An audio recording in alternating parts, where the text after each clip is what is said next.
मेरे प्यारे हिंदी के प्रतियोगी अभ्यर्थियों, हिंदी वाग्धारा चैनल में आपका पुनः स्वागत है।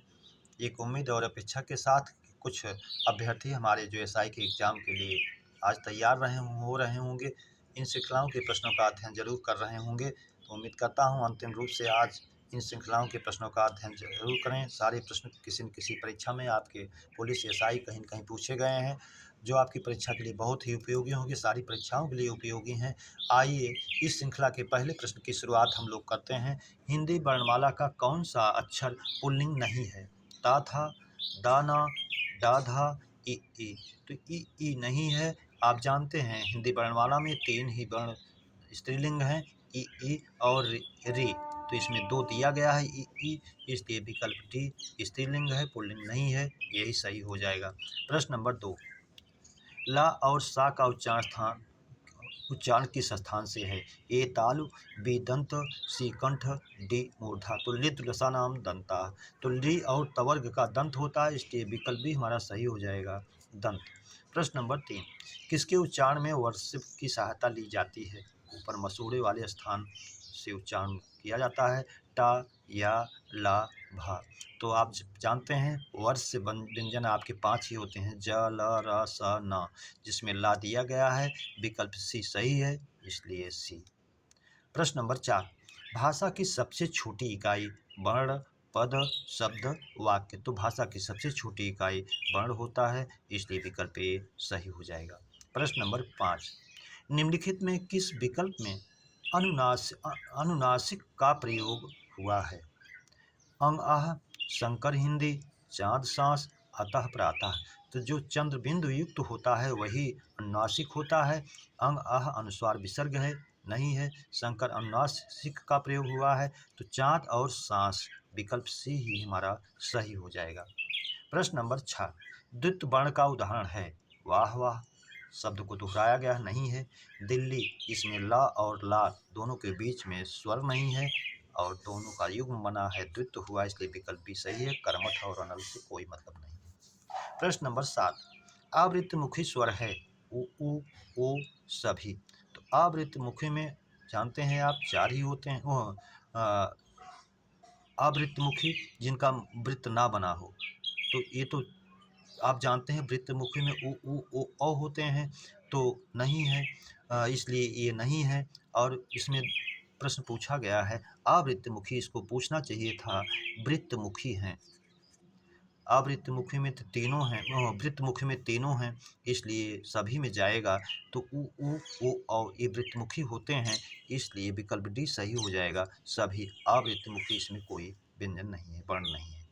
प्रश्न नंबर 8, इनमें री क्या है? ए स्वर, बी व्यंजन, सी दोनों, डी कोई नहीं। तो री जो है हमेशा आप जानते हैं स्वर में काउंट होता है, स्वर है भी, इसलिए विकल्प ए सही हो जाएगा। प्रश्न नंबर 9, लिखने में छूटे हुए शब्द को संकेत देने का विराम चिन्ह है? ए हंस पद, बी अल्प विराम, सी उपविराम, डी लाघव। तो लाघव, उपविराम और विराम से कोई मतलब नहीं। हंस बोध पद या त्रुटिबोधक उस शब्द के लिए प्रयुक्त होता है, इसलिए विकल्प ए हमारा सही हो जाएगा, हंस पद। प्रश्न नंबर 10, प्रयत्न के आधार पर ला किस प्रकार की ध्वनि है? काकल्य, नहीं है। स्वर यंत्रमुखी या काकल्य वर्ण जो है हा होता है, इसलिए नहीं है। प्रकंपित, लुंठित या कंपन जात वर्ण जो है ये रा होता है, इसलिए नहीं है। उत्क्षिप्त, ड़ा और ढा जिनको द्विगुण भी कहते हैं, इसलिए ये भी नहीं है। पार्श्विक व्यंजन है ला, इसलिए विकल्प डी हमारा सही हो जाएगा। प्रश्न नंबर 11, दुधारी में समास है? द्वंद्व, तत्पुरुष, द्विगु, कर्मधारय। दुधारी, दो धार वाले, तो संख्या का बोध करा रहा है, इसलिए विकल्प सी सही हो जाएगा, द्विगु। प्रश्न नंबर 12, अर्थ के आधार पर शब्द भेद है? ए 2, बी 3, सी 4, डी 5। तो अर्थ के आधार पर हमारे शब्द भेद 4 हैं, एकार्थक, अनेकार्थक, विपरीतार्थक, समानार्थक, इसलिए विकल्प सी सही हो जाएगा, 4। प्रश्न नंबर 13, भाषा की सबसे बड़ी इकाई है? ए वर्ण, बी पद, सी शब्द, डी वाक्य। तो भाषा की सबसे बड़ी इकाई जो है वाक्य है, इसलिए विकल्प डी हमारा सही हो जाएगा। प्रश्न नंबर 14, उपसर्ग युक्त शब्द है। ए निडर, बी कुपुत्र, सी प्राकथन, डी सभी। निडर नि प्लस डर इसमें है, कुपुत्र को प्लस पुत्र इसमें है, प्राकथन प्राक प्लस कथन का में हल चिन्ह युक्त का होगा, इसलिए इसमें भी है। तो डी सभी, सभी में है, विकल्प डी हमारा सही हो जाएगा।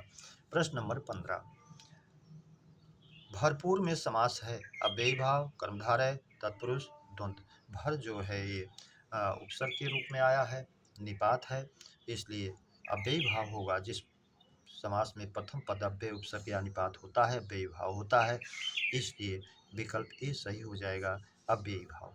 प्रश्न नंबर 16, बहुत के अर्थ में किसका प्रयोग होता है? अल्पम नहीं होगा, थोड़ा है। ईषत थोड़ा है, नहीं होगा। अलम पर्याप्त, बहुत, इसलिए विकल्प सी सही हो जाएगा, प्रत्युत से कोई मतलब नहीं। प्रश्न नंबर 17, देशज शब्द है, जन्म, खिड़की, कमल, अनाड़ी। तो इसमें खिड़की, डिबिया, पगड़ी, लोटा, ठेठ, ये सब आपके जो हैं देशज शब्द हैं, इसलिए विकल्प भी हमारा सही हो जाएगा। प्रश्न नंबर 18, कौन सा शब्द दोनों वचनों में समान रहता है? सरसों, लड़का, संतान, कुटी।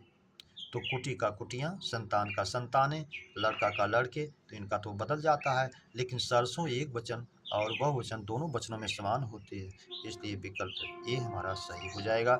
और इसका लिंग पूछे तो स्त्रीलिंग में जाएगा। सरसों और संतान को जानते रहिए, ये दोनों शब्द हमेशा स्त्रीलिंग में प्रयुक्त होते हैं। प्रश्न नंबर 19, निम्न में एक वचन शब्द है, घरों बहुवचन में है, लताओं तो एक बहुवचन में ये भी है, नदी एक वचन में है, इसलिए सी सही होगा। दर्शन हमेशा बहुवचन में प्रयुक्त होता है, दर्शन।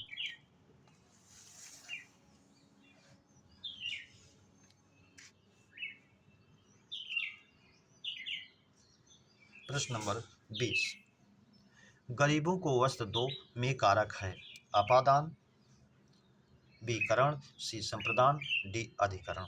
तो गरीबों को वस्त्र दो, अब इसमें जो है देने की बात की गई है।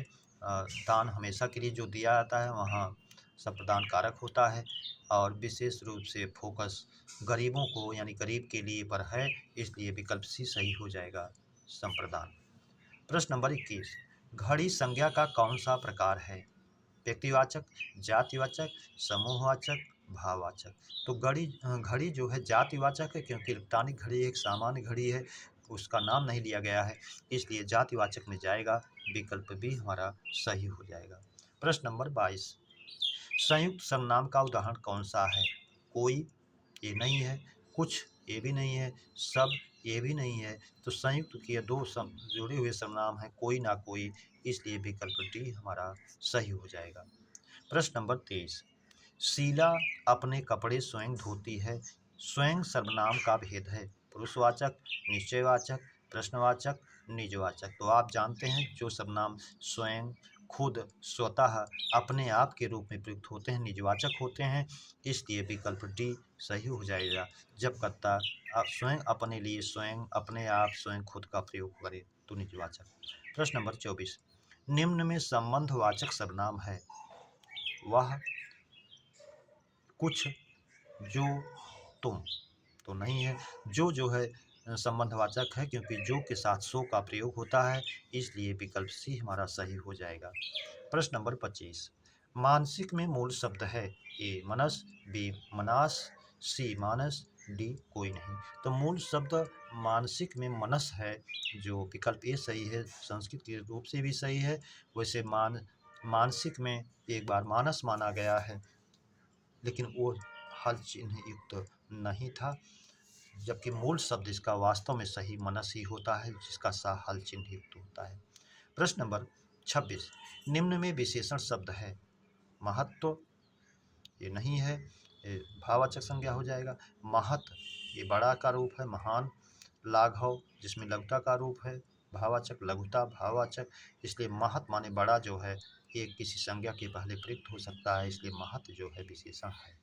प्रश्न नंबर 27, तुम प्रतिदिन खेलते हो में प्रतिदिन क्रिया विशेषण का रूप है, ए कालवाचक, स्थानवाचक, रीतिवाचक, परिमाणवाचक। मात्रा नहीं बता रहा इसलिए नहीं, रीति कोई ढंग शैली नहीं बता रहा ये भी नहीं, स्थान की बात नहीं कर रहा है इसलिए भी नहीं, प्रतिदिन जो है समय की बात कर रहा है इसलिए विकल्प ए सही होगा कालवाचक।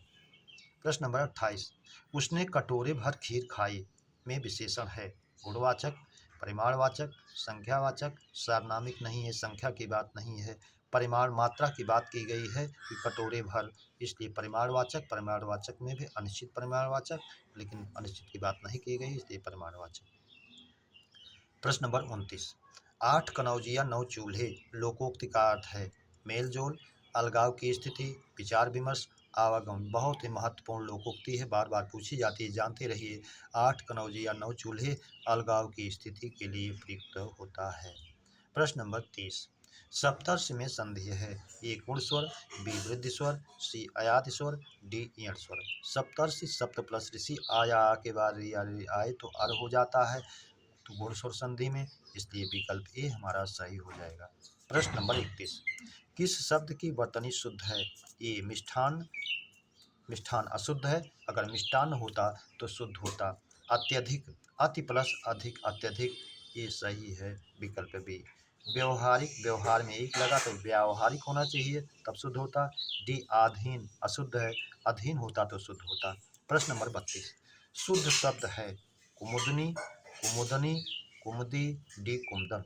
तो शुद्ध शब्द है कुमुदनी, इसलिए विकल्प बी हमारा सही हो जाएगा। प्रश्न नंबर 33, अनूठा का तत्सम है अनुठ, अनुत्थ, अनूठ, सभी। तो अनूठा का तत्सम अनुत्थ होता है, इसलिए विकल्प बी हमारा सही हो जाएगा।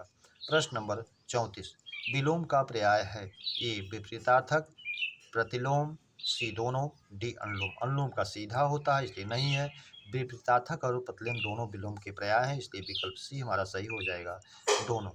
प्रश्न नंबर 35, सची का पर्याय है, सची माने इंद्र की पत्नी, इंद्रा, ये भी इंद्र की पत्नी का है, इंद्राणी, ये भी इंद्रवधु इंद्र के लिए है, इंद्रवधु इंद्र की पत्नी है ही है, इसलिए विकल्प डी हमारा सही हो जाएगा सभी। प्रश्न नंबर 36, इच्छा का पर्याय है, तो इच्छा का पर्याय ईहा, ये भी है जो कि ईहा का इच्छा का पर्याय है, इसका तत्सम ईप्सा होता है, सब तत्सम भी दिया है ईहा का। लिप्सा, ये भी इच्छा का पर्याय है, इसलिए विकल्प डी हमारा सही हो जाएगा सभी। प्रश्न नंबर 37, उपाना शब्द किस कोटि का है ए देशज, बी विदेशज, सी तद्भव, डी तत्सम। तो उपाना जो है ये पनही का तत्सम है, इसलिए तत्सम होगा, विकल्प डी हमारा सही हो जाएगा तत्सम। मेरे प्यारे बच्चों, इस श्रृंखला के प्रश्नों की चर्चा पर चर्चा हम लोगों ने विधिवत किया। उम्मीद करता हूँ इस श्रृंखला के प्रश्न आपको बेहतर लगे होंगे।